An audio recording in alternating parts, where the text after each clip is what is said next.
This is her first non-consensuous marriage. She is matriculated by education, housewife, resident of Mughalpura. She is Gravida 6, Para 1, plus 4, with 4 miscarriages, previous one cesarean section. Her date of last menstrual period is 24th of November 2021, making her duration of gestation 17 plus 3 weeks, and her expected date of delivery is 31st of July 2021. She is admitted through outdoor department of Services Hospital 1 week back for control of her deranged blood sugar levels. She is a known case of hypertension diagnosed 7 to 8 years back. When she had headache, she visited nearby clinic where her blood pressure was checked and was found raised, and she was started antihypertensive medication. But she did not take her medication regularly with no regular follow-up to her physician. She is a known case of diabetes diagnosed in this pregnancy when she is being investigated in the form of HbA1c, which was found raised. She gives no history of bleeding of vein, groin pain, chest pain radiating to back, history of palpitations, sudden fluctuation in blood pressure, joint pain with fever, heat or cold intolerance, myalgias, steroid intake, delayed wound healing, numbness in the hands and feet, although she gives history of recurrent vaginal discharges.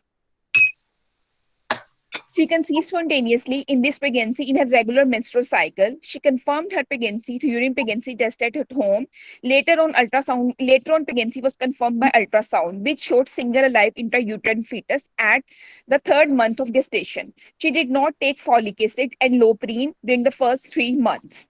She gives no history of nausea, vomiting, fever, flu, rash, burning micturition, and bleeding during the first 3 months. Also, she gives history of vaginal discharge, which is mild in amount, associated with itching and whitish in color, which is resolved after taking local treatment. She had first antenatal checkup at 3rd month of gestation, where her blood pressure was checked, which was found raised, and she was started tablet Eldomet 3 times daily. Her HbA1c was also done at that time, which was found raised, and she was referred to Services Hospital for further management and evaluation. During her stay in the hospital, her certain blood and urine test has been done.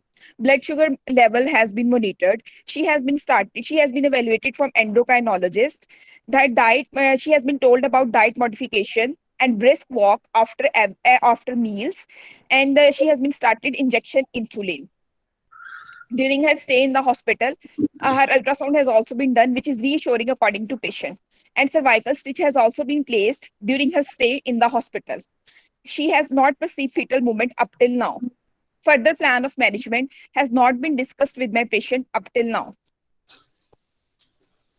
Her first pregnancy was 10 years back.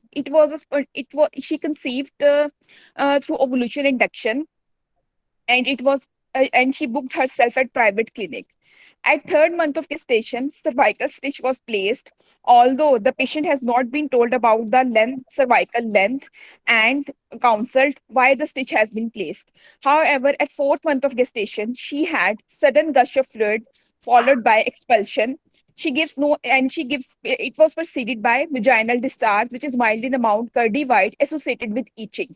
Later on, pregnancy was terminated through evacuation and curettage at private clinic.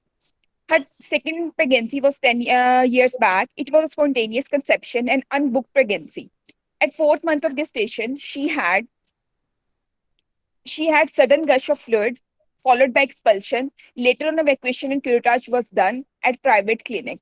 In this pregnancy, she also gives history of vaginal discharge, which is curdy white, and associated with itching.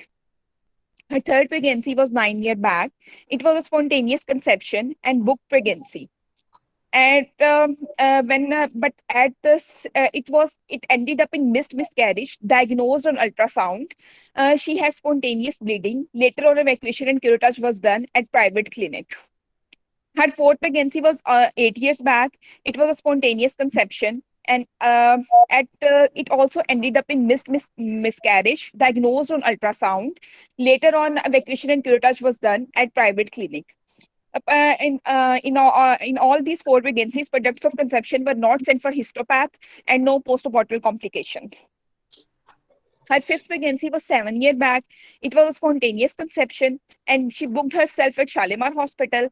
At 4th month of gestation, cervical stitch was placed. However, the patient did not know about her cervical length.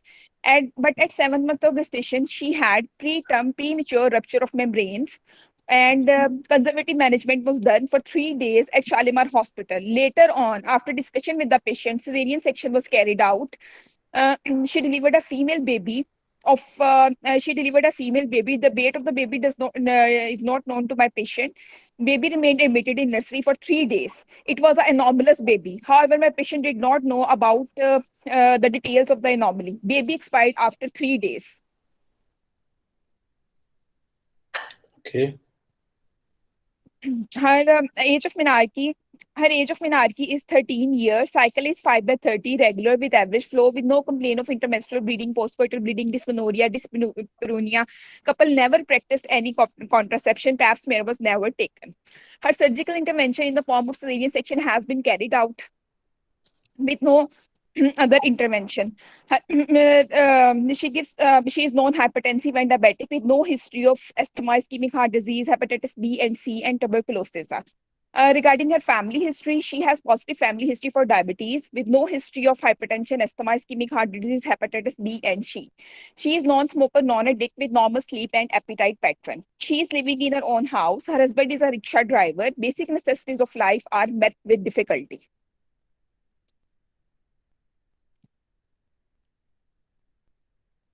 A 37-year, a young lady sitting, sir, examination बता दो. बता दो आप. A young lady sitting comfortably on bed, well oriented in time, space, and person. And her pulse is 84 beats per minute. Blood pressure at that time is 130 by 70 millimeter of mercury. Her respiratory rate is 18 breaths per minute. She is afebrile. She is not pale. There is no clubbing, chylonychia, jaundice. Thyroid is not enlarged. Orodental hygiene is satisfactory. All accessory lymph nodes are not palpable. Normal vesicular breathing with no added sound. Heart sounds are apex beat is in fifth intercostal space, medial to the mid clavicular line. Heart sounds are audible with no added sound. There is no pedal and sectoral edema. On inspection, abdomen is flabby, moving with respiration. A scar mark of previous cesarean section is present in lower abdomen with good health. On palpation, abdomen soft, non-tender. Fundal height is 17 centimeter. Fetal part palpable. All right. अपना आप इसकी summary पेश करोगे बेटा? जी sir. Gravida 6, para 1 with 4 miscarriages, previous one cesarean section, non-hypertensive and non-diabetic at 17 plus 3 weeks with no alive issue, with deranged blood sugar levels. Fundal height 17 weeks, fetal part palpable. कुछ और बताना चाहोगे आप? Her blood pressure and blood sugar. Her blood pressure is controlled on antihypertensive and blood sugar levels on insulin. एक second बेटा.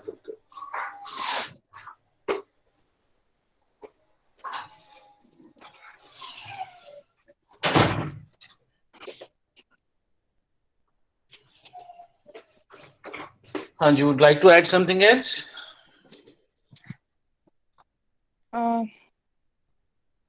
In your summary? Yes, sir. Sorry. Gravida 6, para 1 with 4 miscarriages, previous one C-section, non-hypertensive, non-diabetic, with the cervical incompetence, with no alive issue, at 17 plus 3 weeks with deranged blood sugar levels. So, the fundal height is 17 centimeter, and her blood, she is taking antihypertensive and injection insulin. अच्छा, मुझे आप ये बताओगे कि ये आपने जो history ली है, yes ये sir, आपने from obstetrical point of view से ली, gynecological point of view से ली? sir, obstetrical point of view से. This is for obstetrical outcome. Yes sir. We will continue with that, लेकिन routinely जो ऑब्स्टेटिकल पेशेंट्स हैं वो इतना अर्ली नहीं, कभी भी एग्जाम में नहीं देते रूटीनली। सर मेरा लास्ट केस था ना, वो 17 वीक्स पे थी, नॉन हाइपरटेंसिव थी, और उसको APLS भी था, रिकरेंट मिसकैरेजेस थे, और साथ में वो सर डायबिटीज भी उसकी डायग्नोज हो गई थी। यही केस था, सेम 17 वीक्स पे थी सर। तो अभी लेट्स मुझे स्टार्ट। केस सर्विसेज मैं में वैसे मिल गया। वैसे आपको अगर केसेस ना मिल रहे हो तो करें, लेकिन नॉर्मली वो इंडिकेशन जो होती है हमारी ऑब्स्टेटिकल केसेस की, उतनी अर्ली नहीं आमतौर पे देते, लेकिन अगर ना अवेलेबल हो तो फिर then they can put in. चलो let's start with this. Okay, ये आई थ्रू ओपीडी है? यस सर, आउटडोर से एडमिट हुई है। कब हुई? सर 1 वीक बैक एडमिट हुई थी। 1 वीक बैक। ऑलराइट, अब इन्वेस्टिगेशंस क्या करोगे आप?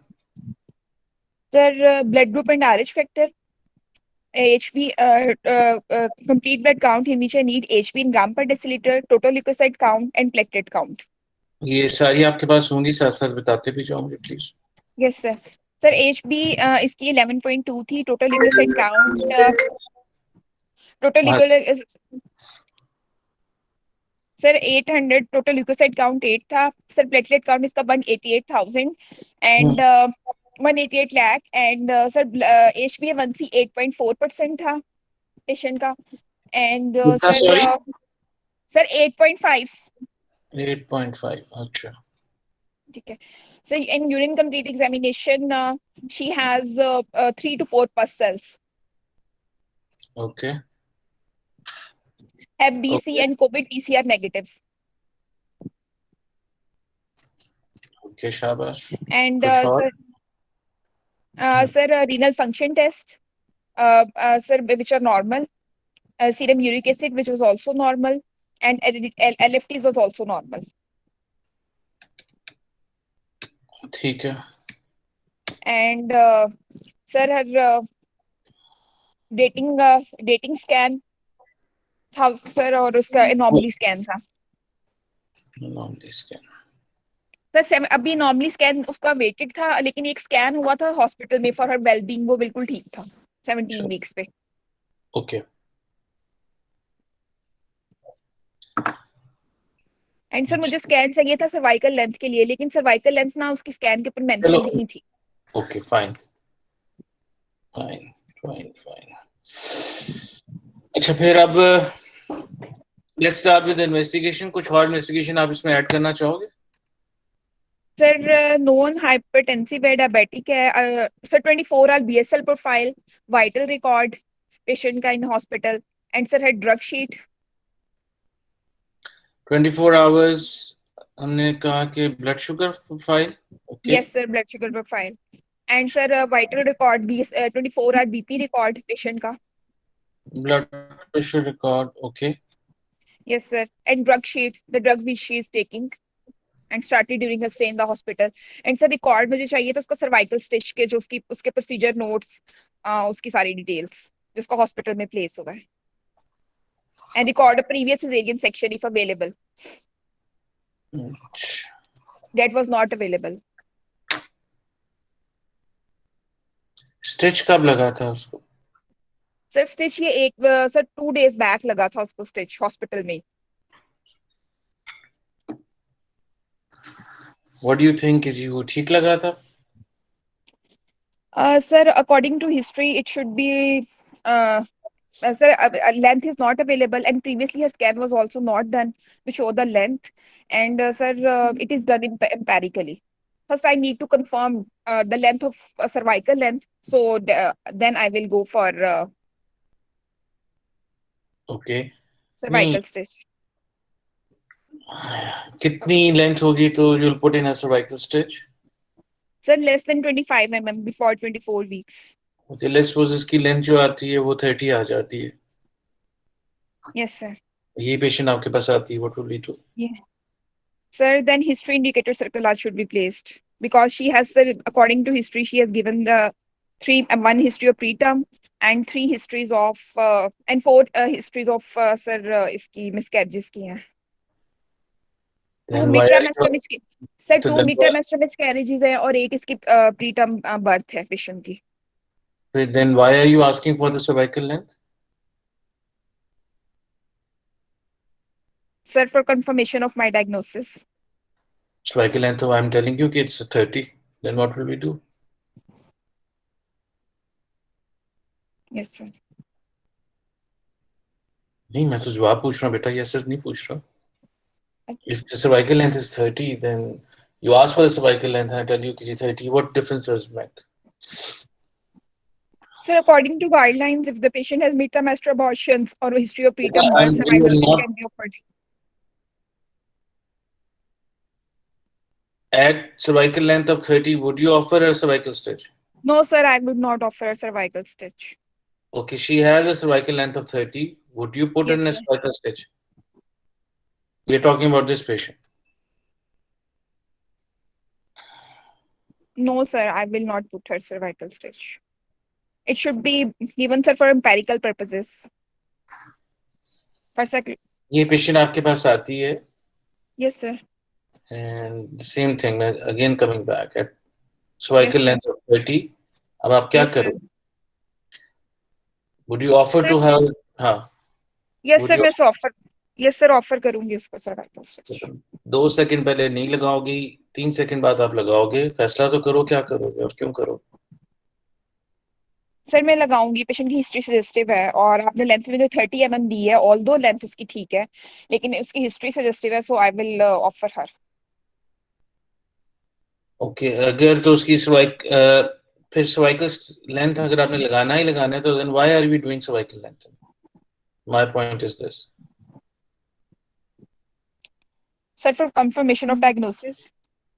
What kind at 30 what does confirm of, how do you confirm? क्या कंफर्म करना चाहते हो? What kind of diagnosis are you confirming? That she is having cervical incompetence और नॉट. वो किस तरह डायग्नोस होता है? How do you diagnose cervical incompetence? Sir, cervical incompetence is diagnosed if the cervical length is less than 25 mm before 24 weeks of gestation, and plus patient has history of second trimester losses and history of preterm birth. Okay, एक second आप hold करोगे बेटा, I have to take this call.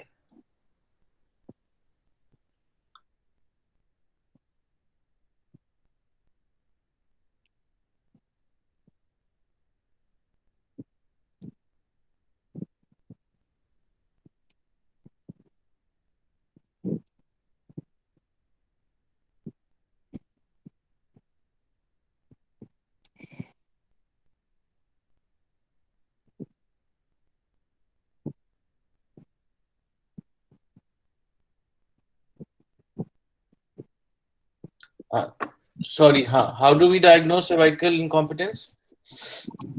Sir, cervical incompetence is diagnosed on the basis of cervical length. If the cervical length is less than 25 mm before 24 weeks of gestation, and if history indicated if the patient has mid-trimester losses after excluding other causes and history of preterm birth.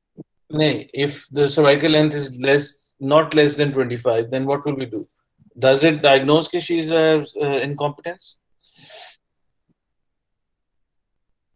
No, sir. Let's suppose किसी की अगर 28 आ जाती है तो she will not have cervical incompetence. Yes. तो इसकी तो 30 आ गई तो she does not have a cervical incompetence, right? Sir, but her history suggested that she is having the cervical incompetence. She had 2 mid-trimester losses. Diagnosis तो आपने मुझे बताना है ना. आप Yes, sir. सर इसकी मैं लेकिन हिस्ट्री सजेस्टिव है, प्रीटर्म बर्थ भी है पेशेंट की और 2 उसके मिडटर्मेस्टर लॉसेस भी हैं. अगर इतनी strong suggestive history है तो then what is the role of an ultrasound to diagnose her cervical incompetence or length of cervix? Sir फिर क्यों कर रहे हो? sir, it will help in counseling of my patient that she is having the क्या cervical. Counselling क्या different करोगे at the cervical length of 30 or at the cervical पे or at the cervical length of 25 पे? Sir, What will be the difference in your counseling?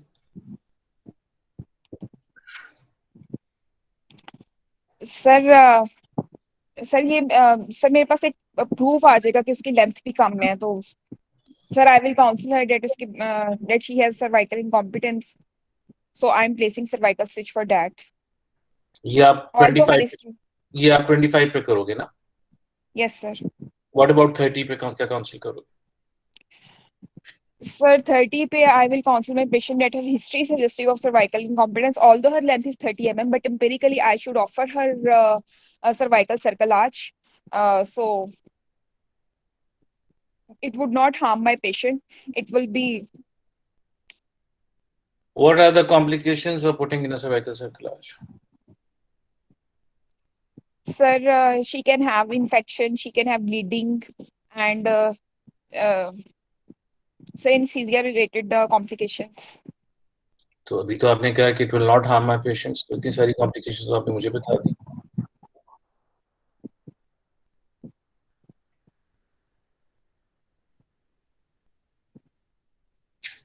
Yes, sir. So. फिर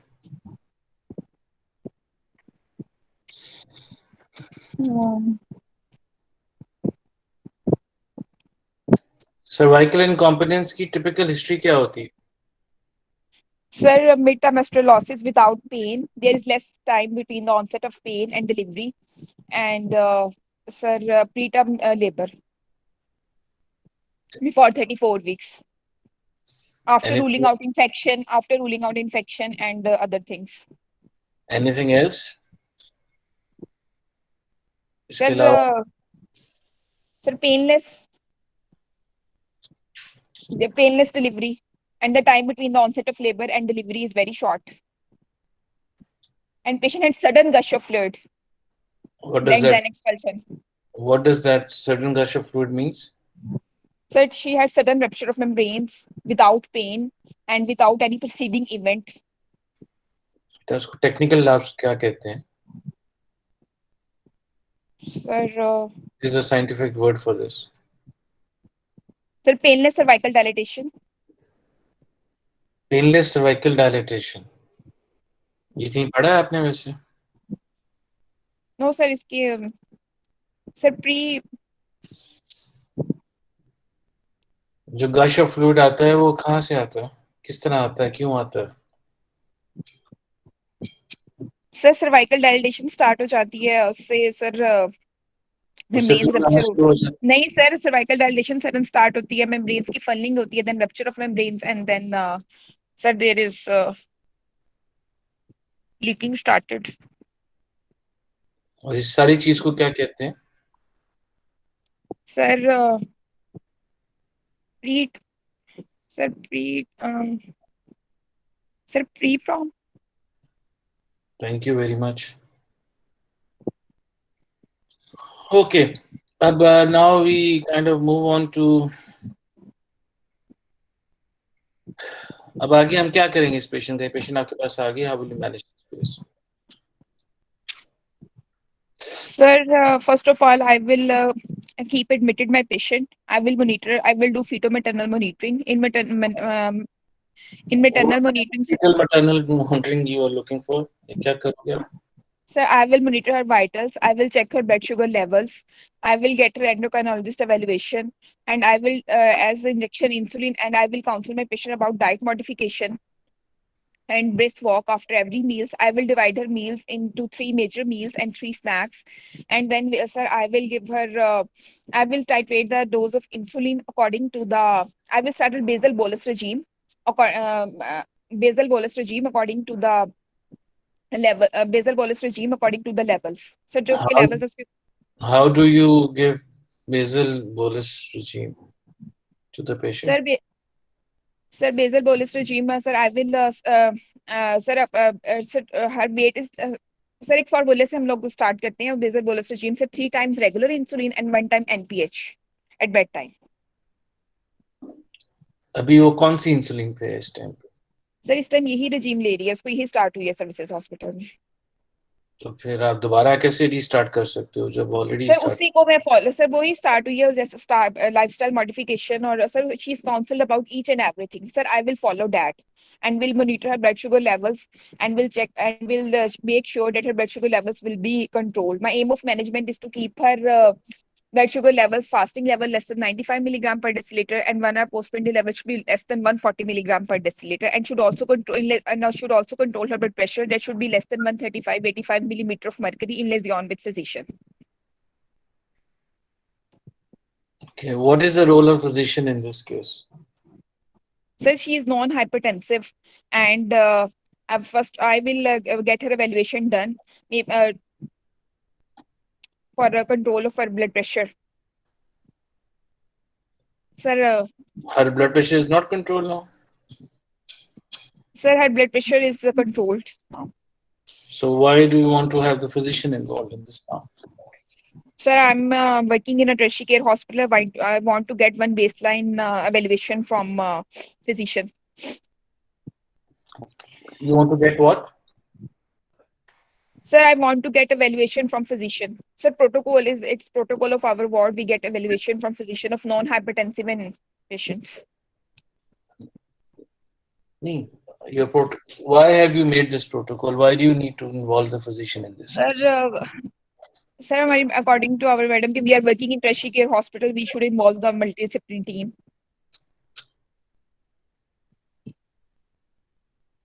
सिर्फ madam के कहने पे involvement तो नहीं होती ना बेटा. There is some scientific reason for this कि why we have involved that. Yes, sir. So I'm asking you what is the scientific justification to involve a physician at this stage of pregnancy and for this patient? What are you think? How will he guide you, or she will guide you, or how will that physician kind of help you in the management of this?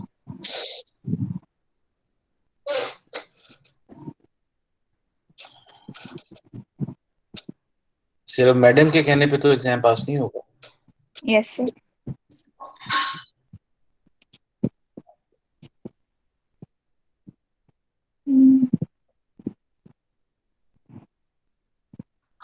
मैं आपका जवाब का इंतजार कर रहा हूँ. You want me to? Yes, sir.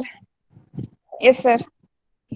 Sir, because she is non-hypertensive and to find out, as I have taken the history, there is no secondary cause of her hypertension. To find out any cause of her secondary hypertension, that should be treated. And her work of her hypertension has not been done previously with proper checkup. So I just want to get her evaluation from physician. What kind of workup do you think the physician will do? Sir, to find the cause of her hypertension, that may be secondary cause of hypertension. What would he do what do you think he will gonna do for the secondary, to find out the secondary cause of hypertension? Sir, her renal evaluation. So how do we do the renal evaluation? Sir, ultrasound KUB and from renal function test. Ultrasound KUB में क्या आता? Sir, kidney में कोई sir, renal artery stenosis, anything like that. चलो, वो scan तो आपने भी करवा लिया, नहीं आया फिर? सर, रीअश्योरिंग हो जाएगा मेरे पेशेंट के लिए. किस चीज के लिए? That sir, she is having no secondary underlying cause of her hypertension. She is having essential hypertension. Sir, rule out हो जाएगा. अच्छा, कुछ और भी करने की जरूरत है? सर, वो बाकी sir renal function, I have already done renal function test that are normal. वही तो मैं कह रहा हूँ, अल्ट्रासाउंड भी करा लिया, वही नॉर्मल है. रीनल फंक्शन टेस्ट करा लिया, वही नॉर्मल है. और and sir, her cardiac evaluation. Why do you want to have a cardiac evaluation now? Sir, I don't want to have a cardiac evaluation. Maybe physician. नहीं sir, आपने कहा physician क्या करेगा. मैंने कहा वो कार्डियक इवैल्यूएशन में अपनी तरफ से देख सकता है, मजीद कोई टेस्ट करवाने की जरूरत है कि नहीं. सर, वो तो वही डिसाइड करेगा. अच्छा, आपका फिजिशियन कहता है कि जी इसे अमेरिका भी भिजवा दो. नहीं सर, वो तो मैंने इसके ऊपर ही ट्रीटमेंट बच्चे जो हैं वो तो अमेरिका में बचते हैं, तो इसको अमेरिका भिजवा दो. तो would you ask her to go to America then? No sir.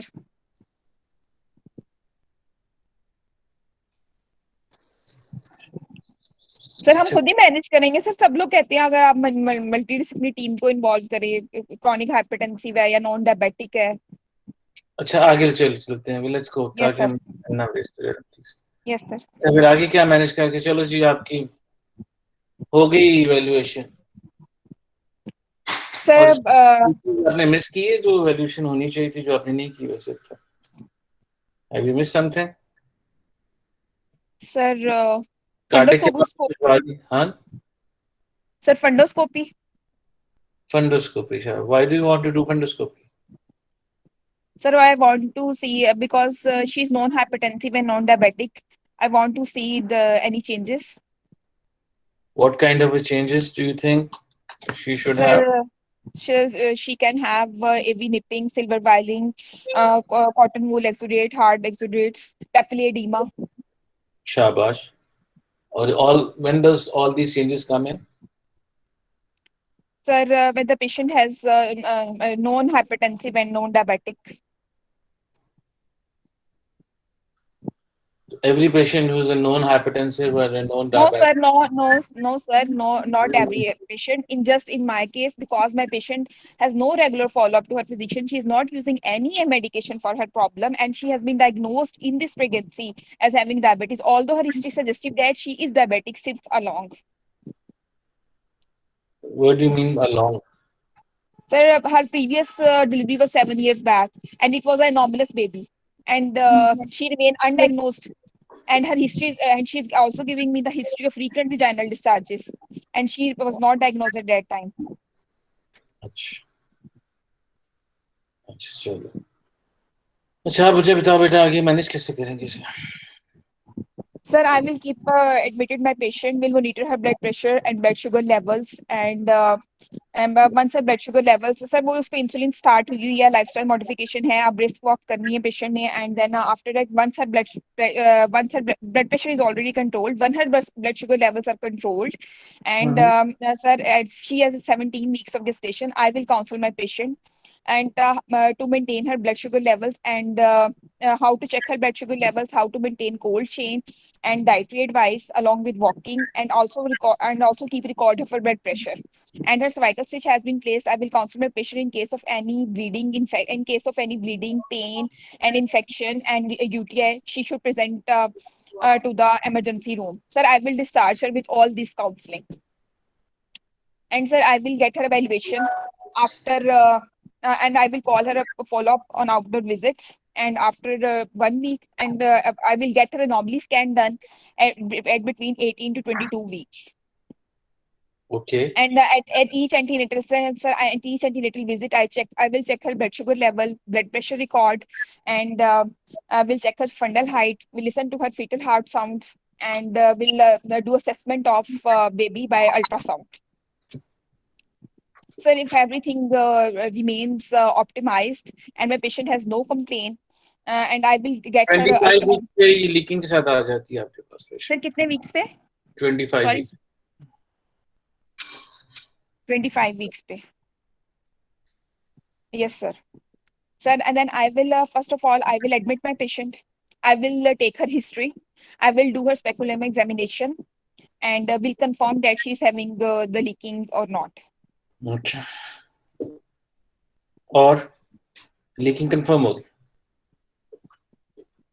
Sir, then I will, sir, I will remove her, sir, I will do her conservative management, and sir, I will monitor her vitals, will do her fetal heart rate monitoring. Sir, we'll remove her, sir, and then I will check sir, get her ultrasound done, and if then I will start her antibiotics. Sir, I will keep her What conservative are you looking management. for in ultrasound? Sir, I will look on ultrasound the amount of Liker, a fetal the amount of 5 Liker. like Yes, it sir. is 5. AFI is 5.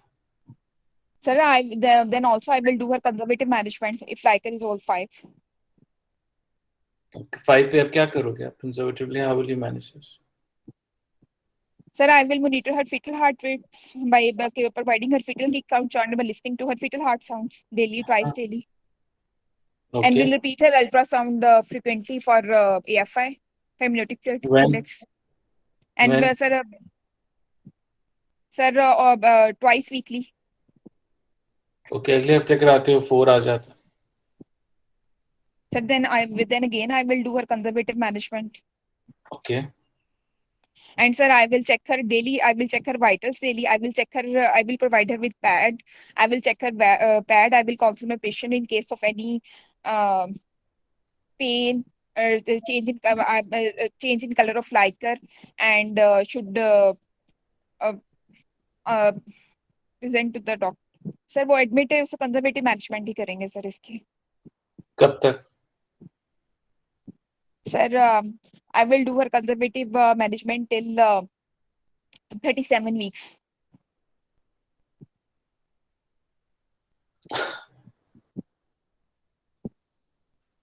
So till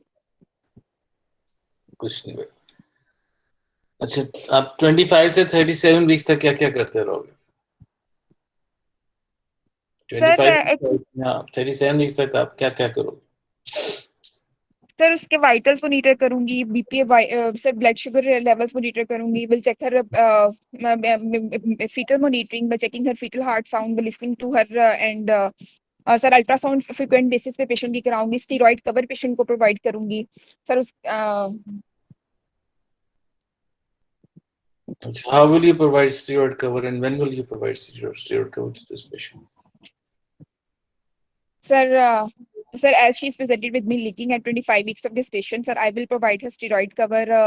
Sir, I will now, sir, अभी provide करूंगी इसको steroid cover.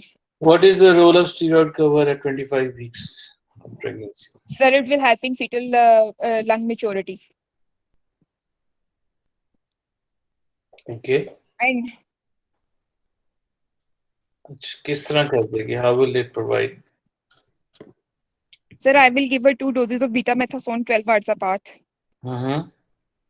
Yes, sir, intramuscularly.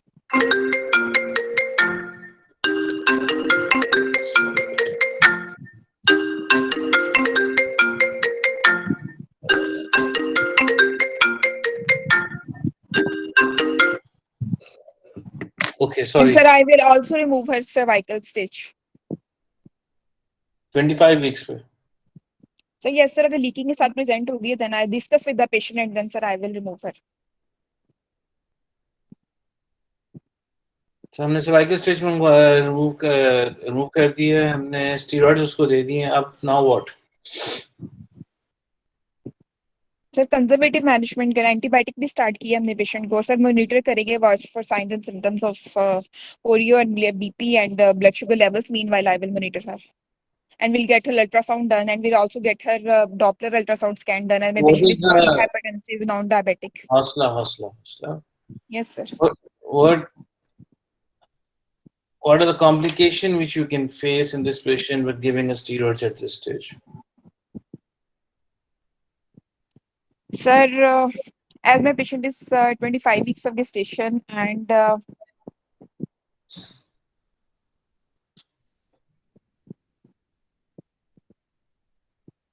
Yeah, what? sir. Sorry, what? Sorry का क्या मतलब हुआ? Sir,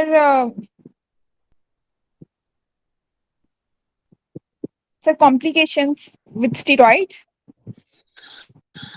यही मैंने कोशिश किया था. Yes, sir. पूछने का.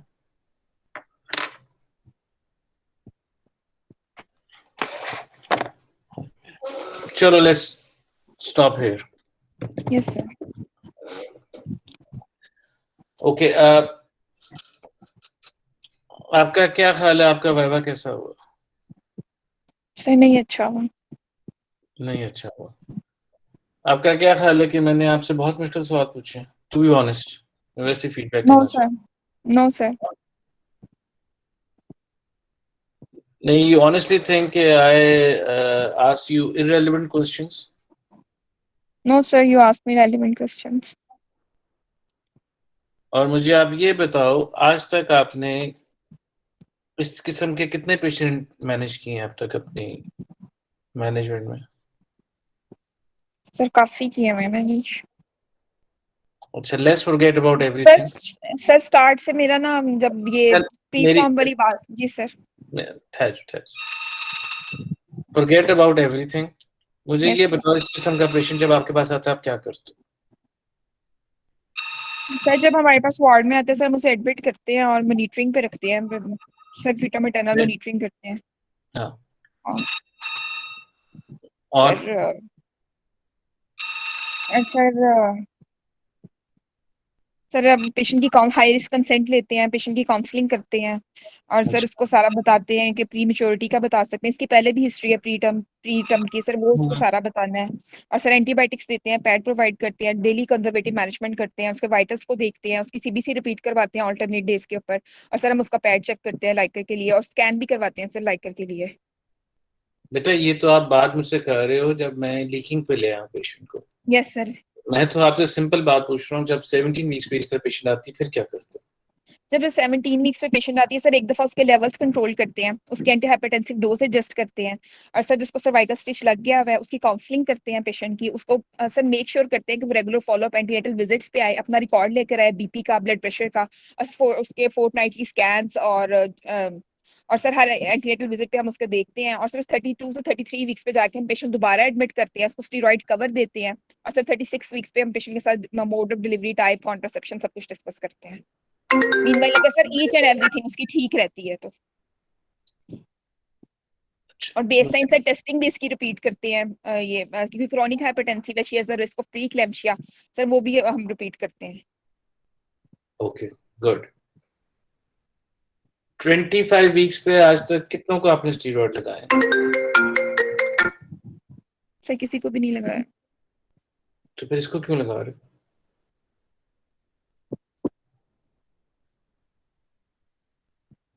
सर नो मुझे- रोल सर। यस सर, नहीं लगाना था। नहीं तो फिर आपने क्यों सोचा कि मैं लगा दूं स्टीरॉयड?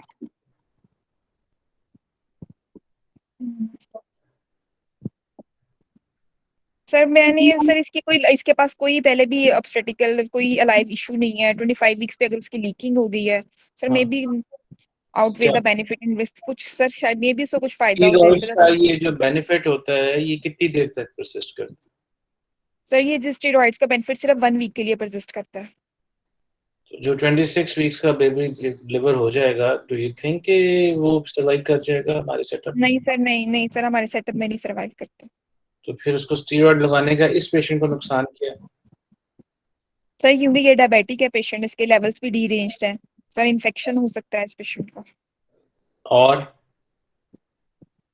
और ना सर बेबी में सर ये कोरियो में भी जा सकती है अगर लीकिंग के साथ आ गई है तो। नहीं तो डेक्सा कोरियो में लेके जाएगा उससे। सर डेक्सा कोरियो में नहीं लेके जाएगा सर, हम स्टेरॉइड कवर लगाएंगे, पेशेंट इम्यूनो कम्प्रोमाइज्ड होगी, उसकी वजह से उसका इन्फेक्शन होगा। और दूसरा जो डेस्का है, सॉरी डेक्सामेथासोन जो है या बीटामेथासोन जो है वो मास्क कर देती है आपकी इन्फ्लेमेशन। Yes sir. आपका कोरियो को डायग्नोसिस डिले हो जाता है। Yes sir. तो उसका कोई भी चीज आपने जब पेशेंट को करनी है उसको देखना है कि उसका बेनिफिट कितना है, उसका पेशेंट को कॉम्प्लिक। ये वो मरीज है जो डायबिटिक है, जिसकी शुगर पहले ही अनकंट्रोल्ड है, HbA1c जो है वो आपकी पहले ही अपने 8.5 करके दी है, तो that means वो तो पहले ही हाई पे जा रही है, और स्टीरॉयड लगाने से और क्या होगा? सर और डीरेंज्ड हो जाएंगे ब्लड शुगर तो फिर लेवल्स। आप देखो, एग्जाम में कोई चीज, टू बी वेरी ऑनेस्ट, गलत या सही नहीं है। आपने उसको जस्टिफाई करना है कि जी की ये वजह है, मैं इसका ये करना चाहती हूँ, या ये वजह है तो मैं इसका ये करना चाहती हूँ। जस्टिफिकेशन अगर आप ठीक दे दोगे तो वो बात चल पड़ेगी। अगर आपने उसको फिजिशियन के पास भिजवाना है, टोटली रॉन्ग आंसर कीजिए। हमारी मैडम कहती हैं कि मल्टी डिसिप्लिनरी अप्रोच होनी चाहिए। I totally agree with your madam कि होनी चाहिए, पर वो क्यों होनी चाहिए उसकी रीजन आप बताओ। अगर सिर्फ आपने अल्ट्रासाउंड करा के उसकी रीनल आर्टरी स्टेनोसिस देखना है तो वो तो आप खुद भी देख सकते हो। Yes sir. There has to be a reason कि आप किसके पास क्यों भिजवा रहे हो, वो कर रहे हो। अब what is the role of progestrogens in this kind of patients?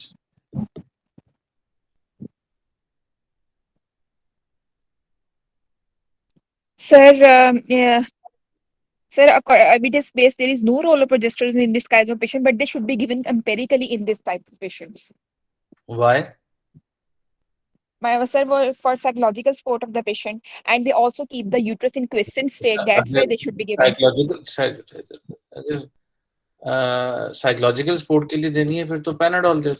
Sir एक साइकोलॉजिकल सपोर्ट भी है sir. According to NICE guidelines, any patient who having the mid trimestral losses and a preterm labor should be offered vaginal progesterone. Vaginal progesterone for how long? Sir, sir, up to we can give up to 32, 34 weeks. कब से start करते हैं? Sir we can start sir अभी 17 weeks से sir हम start कर सकते हैं पेशेंट को भी। मैंने जब सर्वाइकल उसको ऑफर कर सकती हूँ साथ ही। मेरे पास वो 17 वीक्स पे आई है पेशेंट सर। तो आपने तो नहीं किया। Yes sir, I should start. You should start. अच्छा देखो, मुझे ये बात नहीं समझ आती कि आपने, मैंने पूछा कि आपने आज तक इतने सारे पेशेंट्स क्यों, किस तरह मैनेज किए, और होपफुली आप करते रहे अपने डिपार्टमेंट में और मैनेज करके वो ठीक ठाक होते भी चलते रह गए। लेकिन व्हाट एक्चुअली गोज रॉन्ग जो आपने भी किया, आपने अपना प्री मैच्योरिटी का या प्री टर्म का चैप्टर खोल के अपने ज़हन में जो जो उस चीज में आपको ज़हन में बात आई उसको आपने बोलना शुरू कर दिया, रिगार्डलेस ऑफ दिस के इस पेशेंट को जरूरत थी या नहीं थी या क्या नहीं थी। यस तो सर। बेटा प्लीज डू रिमेम्बर कि जब भी आप वहां पे बैठ के करोगे, you need to treat the patient not the disease. और जब Yes, भी sir. आपने पेशेंट को ट्रीट करना है तो सबसे पहले अपने एक पेज के ऊपर वहाँ एक मोटे से मार्कर से, प्रेफरेबली वो रेड कलर का हो, जो जो इस पेशेंट की प्रॉब्लम्स हैं वो आप लिख लो ताकि आप उनको गाय बगाए देखते रहो। इस पेशेंट में मल्टीपल काइंड ऑफ इश्यूज हैं, जिसमें वो डायबिटिक भी है, जिसमें हाइपरटेंसिव भी है, और जो एक चीज वजाइनल डिस्चार्ज, उसको आपने बिल्कुल क्लास में नहीं डाला और कुछ किया भी नहीं उसकी मैनेजमेंट के पॉइंट ऑफ व्यू से, या उसके बारे में आपने सोचा भी नहीं थ्रू आउट द ट्रीटमेंट, या कोई इन्वेस्टिगेशन में भी उसको नहीं लेके आए, वो आप टोटल अपना साइड पे करके लेकर चलेगा। May be she is a candidate जिसको बैक्टीरियल वेजिनोसिस हुआ हुआ, उसकी Yes, वजह sir. से ये बाद में प्री टर्म में जा रही है। Yes, sir. तो मैनेजमेंट प्लान तो इसकी वहां बननी है, और आपने जिक्र किया 2-3 दफा, लेकिन मुझे बताओ कौन सी इन्वेस्टिगेशन है या कौन से मैनेजमेंट प्लान के अंदर आपने इसको वजाइनल डिस्चार्ज को अंडर कंसिडरेशन लिखा है। आप डायबिटीज को चलो आपने कर दिया, वो इंसुलिन पे थी आपने वो कर दिया, आपने फिजिशियन के पास भिजवा दिया, आपने कार्डियोलॉजिस्ट के पास भी भिजवा दिया, और वो चीज आपने नहीं की जो आपकी डोमेन में आती थी, जिसको आपको देखना चाहिए था। अगर आप वो नहीं करोगे तो फिर आपको एग्जाम में वो कैसे पास करके बताएंगे, मुझे बताओ। स्टीरॉइड्स आप 25 वीक्स पे लगा दिए, जिसपे हर चीज आपने एक्टिवेट करा दी, वो कुछ नहीं किया। You are very very confuse about कि एसके स्टिच लगाना है कि नहीं लगाना। यू आर श्योर के लगाना है, लेकिन उसकी जस्टिफिकेशन देनी आपको नहीं आ रही थी। जिसकी इतनी स्ट्रॉन्ग हिस्ट्री हो उसमें तो एसके स्टिच आपने लगाना ही लगाना है। उसकी आप सर्वाइकल लेंथ क्यों कराते हो? 3-4 चीजें वजह है उसकी, बड़ी सिंपल सी। Number 1, you want like to see कि जी कितनी लेंथ अवेलेबल भी है कि हम उसको स्टिच लगा सके ना लगा सके। बिल्कुल पुल्ड अप हो जाएगी तो फिर क्या करेंगे? नंबर 2, उसमें इम्पोर्टेंट है, मुझे उसके फिगर्स नहीं याद, उसकी लेंथ के साथ उसकी प्रोग्नोसिस का डायरेक्ट रिलेशनशिप भी होता है कि अगर इतनी लेंथ है तो chances she will go into labour ये है, अगर इतनी लेंथ है तो चांसेस कितने हैं। ये बातें फिर आपने पेशेंट को बतानी है। इसमें 110% एम्पिरिकली लगना चाहिए, और इस पेशेंट में ये स्टिच एक्चुअली आपको कहना चाहिए था कि जी हम इस स्टेज पे नहीं, हम 13 वीक्स पे लगाते हैं, 12 to 13 वीक्स पे। रीजन बीइंग कि 17 वीक्स तक वो ऑलरेडी फंडिंग वगैरह स्टार्ट हो जाती है। ऑल दिस काउंसलिंग मैं वो आपको फंसा नहीं रहा था, मैं तो सिंपल सी जस्टिफिकेशन आपकी पूछना कर रहा था।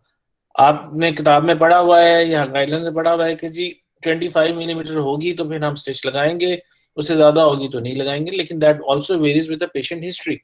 हाँ, ये तो मैं सरप्राइजिंग हूँ कि जी उसकी पहली प्रेगनेंसी में भी उन्होंने इसको स्टिच लगा दिया था। यही आपने बताया था ना, मैंने लिखा हुआ है। फिर आपका जो है ना माइक मेरा ख्याल है म्यूट हुआ हुआ है या आप बोल नहीं रहे? यस सर, नहीं सर मैं बोल रही हूँ, माइक म्यूट हुआ था सर। इनका ना 12 to 13 फर्स्ट प्रेगनेंसी में भी इसको लगा था, हालांकि इसका अल्ट्रासाउंड नहीं हुआ था और इसने ओवुलेशन इंडक्शन से कंसीव किया था। बेटा किसी ने तो लगाया ना वहां पे, जिस यस डॉक्टर सर, ने यस लगाया सर, वो कोई बेवकूफ तो नहीं बैठी होगी? यस सर, यस सर, बिल्कुल लगाया था। उसने कुछ स्कैन करके स्क्वायर लेंथ देख के ही कुछ ना कुछ करके लगाया होता ना। Yes sir. और मुझे ये बताओ, ये प्री प्रॉम के बारे में क्यों हम कंफ्यूज थे? जो we yes have to sir, spend about 3-5 minutes on this. और ये यस इसकी सर, टिपिकल हिस्ट्री पेनलेस वाली अपनी जगह है। Normally yes sir. patient they present with prompt first and then they have this अपना painless dilatation and then delivery. Okay, yes sir, उसमें क्यों हम we were kind of thinking about कि क्यों हो रहा है क्यों नहीं हो रहा।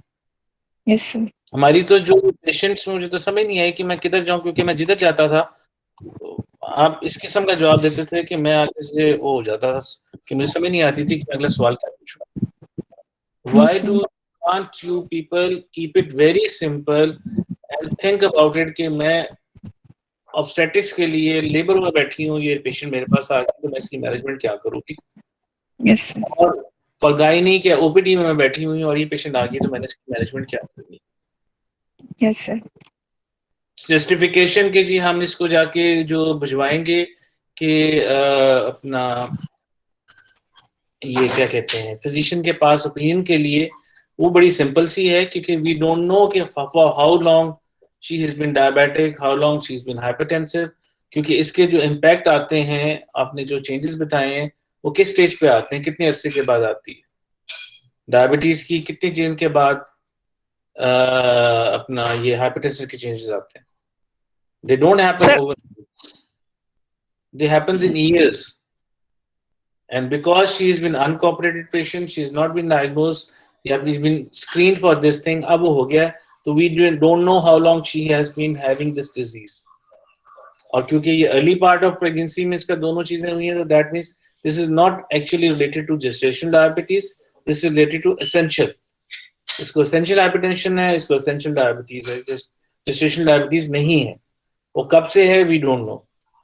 उसको करने के लिए वो आगे जाके चलेंगे।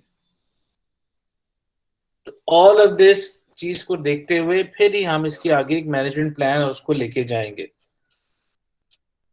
But you need to keep the things very simple. मैं 110% यही कह रहा कि फिजिशियन को इन्वॉल्व नहीं करना।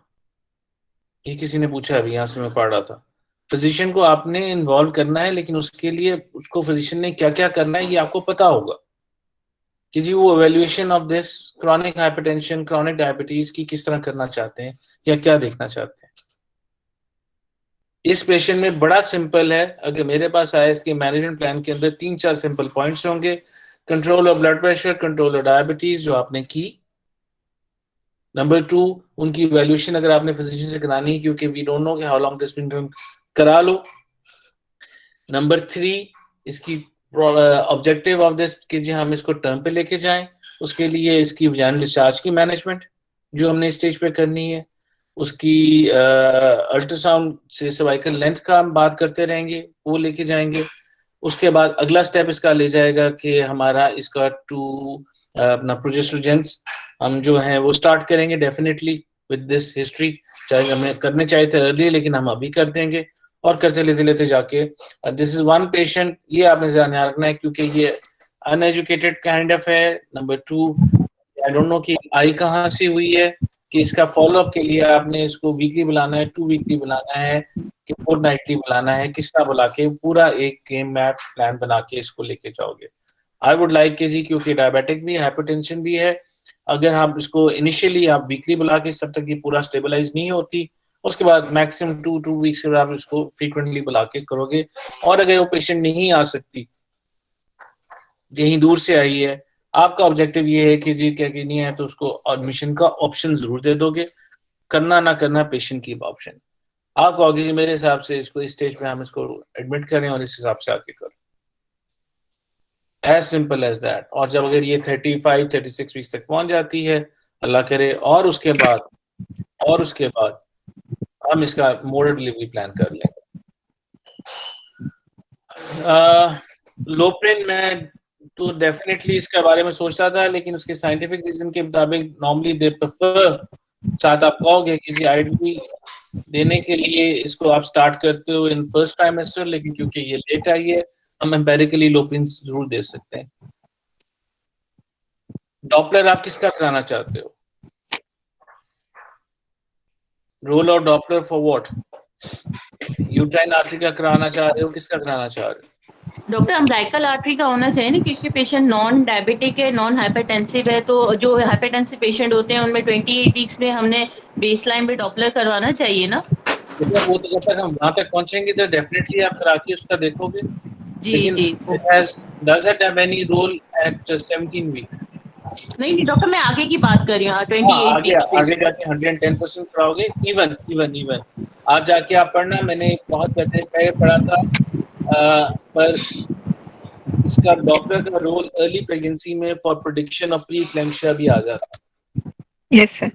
सर काइंडली एक क्वेश्चन पूछना था सर, ये इसकी फंडोस्कोपी हम मांगेंगे या इसी इन्वेस्टिगेशन में कुछ और ऐड करेंगे, या इन्वेस्टिगेशन ये इनफ है इस पेशेंट की?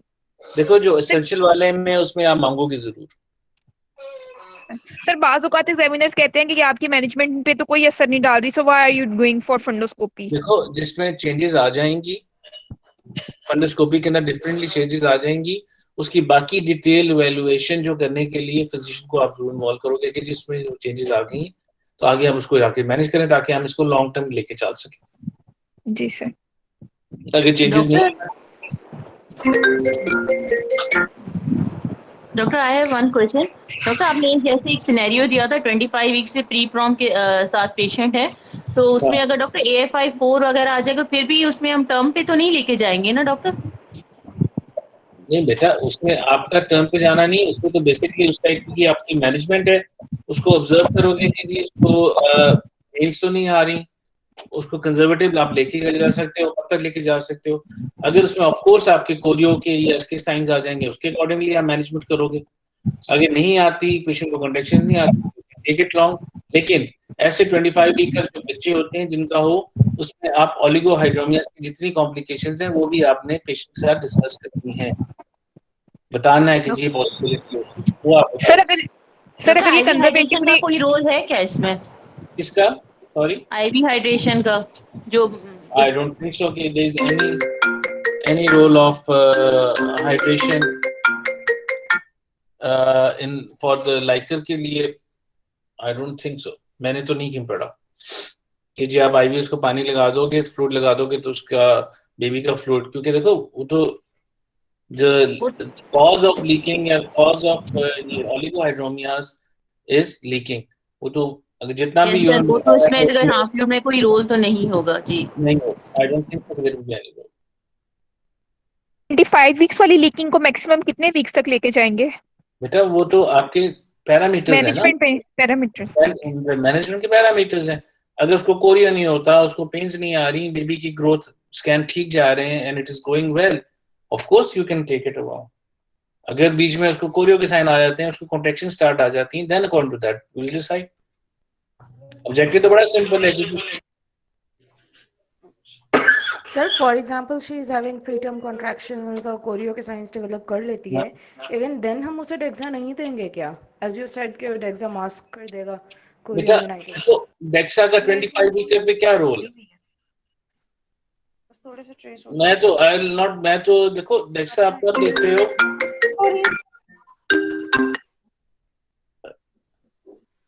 डेक्सा तो आप तब देते हो, डेक्सा तो आप तब देते हो जब आपने उसकी लंग मैच्योरिटी करनी है और प्लान करके डिलीवर करनी है। हमारे पास 25 पे है, अगर 26 पे भी डिलीवर हो जाए, 27 पे भी डिलीवर हो जाए, इवन 28 पे भी डिलीवर हो जाए। सर पी प्रो में हम प्रोजेस्टेरॉन देंगे जी? पी प्रो में सर प्रोजेस्टेरॉन का रोल है? At what time? सर किसी में भी टाइम में पी प्रो में अगर फॉर एग्जांपल 30 वीक्स में पी प्रो हो रहा है जी, आई डोंट थिंक बेटा मैंने कहीं नहीं पढ़ा नहीं देंगे ना सर? नहीं, आई डोंट थिंक सो, मैंने तो कहीं नहीं पढ़ा सर प्री टर्म में देंगे, पी प्रो में नहीं देंगे। हाँ यस, सर और प्री टर्म में कितनी टाइम के लिए, कब से शुरू करेंगे, कब खत्म करेंगे? देखो इसमें तो जो पेस्ट्री आपने देनी है वो तो यू कैन स्टार्ट, जिसमें इस तरह की स्ट्रॉन्ग हिस्ट्री है वो तो आप अर्ली स्टार्ट भी कर सकते हो, जैसे ही उसकी फीटल आ जाता है। प्लेन पेपर डॉक्टर हसन आपका माइक प्लीज म्यूट कर दें। डॉक्टर एक और क्वेश्चन है, जैसे इसको सर क्लास लगा हुआ है और अगर आपने प्री प्रॉम का सिनेरियो दिया है तो फिर उसमें हमने स्टिचेस कब, फिर वैसे तो 36 वीक्स पे रिमूव करते हैं ना, और अगर 25 वीक्स के साथ अगर प्री प्रॉम हो गया तो फिर उसके स्टिचेस कब रिमूव करेंगे हम? देखो आपका ऑब्जेक्टिव है to take this pregnancy to ऐसी वायबिलिटी पे जहां पे आपका सर्वाइव हो सके। अगर आपकी फैसिलिटीज इतनी अच्छी हैं जो 34 वीक्स पे या 35 वीक्स पे कर देंगे, फिर आप उस टाइम के बारे में सोचोगे।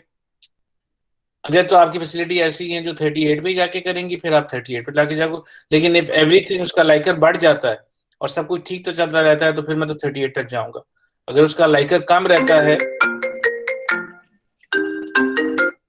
अगर उसका लाइकर कम है और वो 30 आपका सर्वाइवल रेट 34-35 वीक्स पे हो जाता है, फिर देन आप वहां पे उसको प्लान करके डिलीवर करोगे।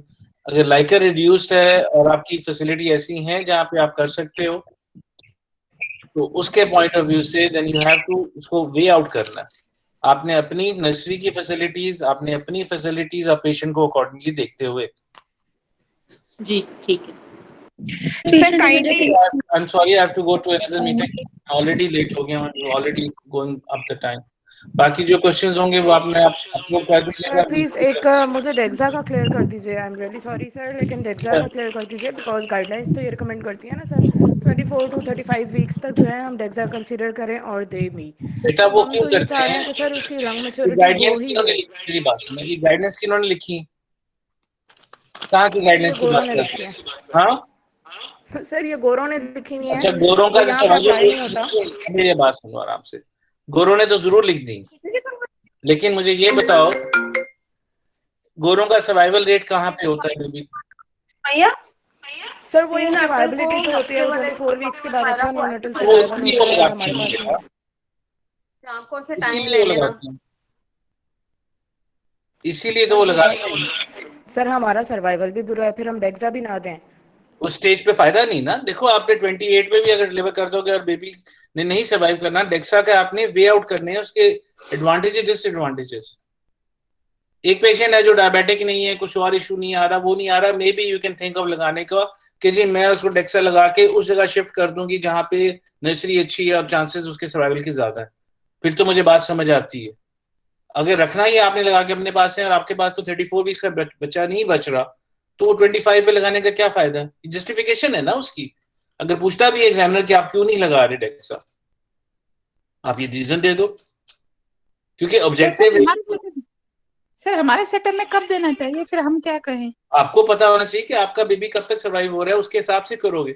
ये आपने बता दिया मुझे कि जी इसका जो असर है वो फर्स्ट वीक में ही इसका इफेक्टिवनेस होती है, या डिलीवरी उस टाइम में।